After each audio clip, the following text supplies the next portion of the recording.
going to do now is we're going to move on down creating our back office functionality in the settings tab. So we are now at the reading portion. This is essentially an aesthetic view of how your website is going to be set up. So you have some choices here.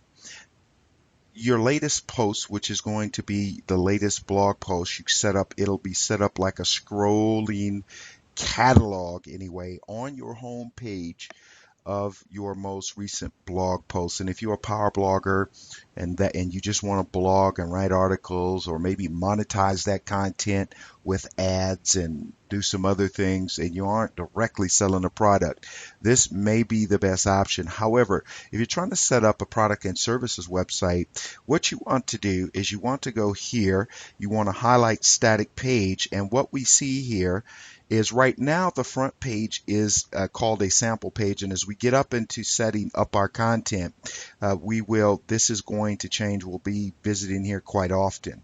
Nevertheless, if it's a post page, you have to assign obviously a page specifically for your rolling content, whether it is just going to be here for your post page or whether it's just going to be your scrolling. So what we want to do is we understand and we want to go ahead and we'll hit refresh just so we have the most recent update. Now we see right now that that is a sample page that is serving as our static page. So what we want to do is we want to go ahead and we want to go to pages, because either way it goes, we're going to have a defined post page. So we're going to go to pages and we'll simply add new and we'll just call it blog posts.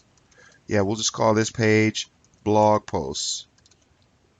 And then we'll just quickly publish it.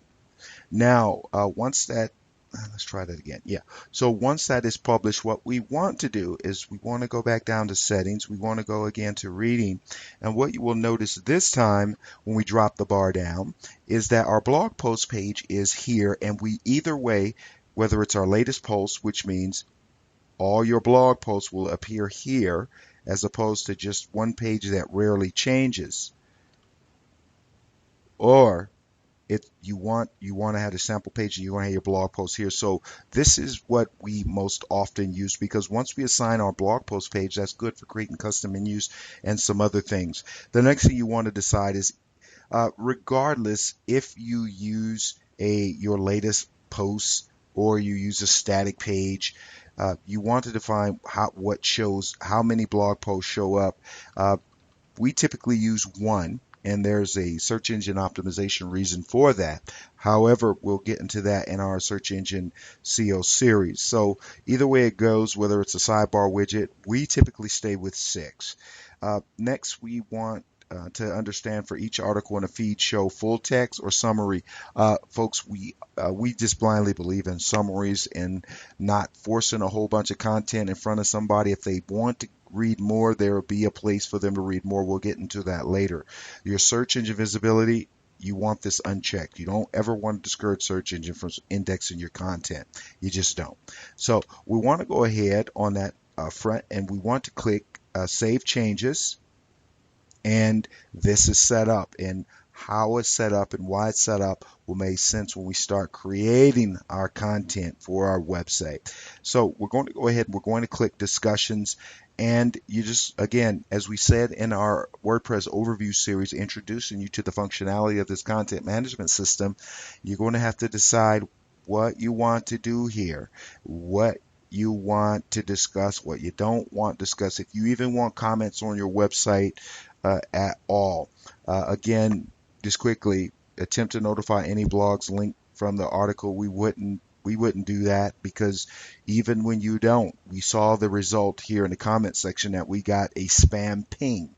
So just make each of these decisions individually for your website, understanding that you have to manage your comments and your pingbacks. If you have a social media style interactive site where you want to converse with people on your website directly or allow them to make comments, you have to commit to managing your comments and your pingbacks well.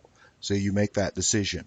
Nevertheless, avatars, yeah, we want to show avatars. Right now, the only place that they're really showing up is in our user section, but if you allow comments, these avatars will show up also, Wavatar. So just make sure, just whatever happens, just make sure you select what is suitable for you. But we do want to hurry to add this, is that in the advanced setup series, we're going to introduce you to some contact plugins that are not only aesthetically pleasing, which means you could upload your image, an image of a friend, whatever it is, and to replace these, but it also has search engine optimization value. So right now we'll just, for these purposes, we'll just click Save Changes.